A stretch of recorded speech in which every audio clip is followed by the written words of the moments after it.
Welcome! If you want to unblock phone number into a Realme 5i, first step, go into your phone application, and on the top we got 3 dots in the top right corner, so click it and choose block and filter.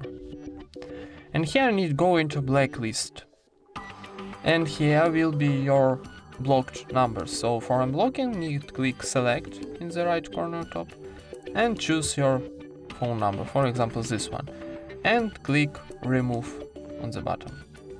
Remove from blacklist, confirm, and that's it. Now we unblocked this number. Thank you for watching, leave thumbs ups and subscribe to our channel.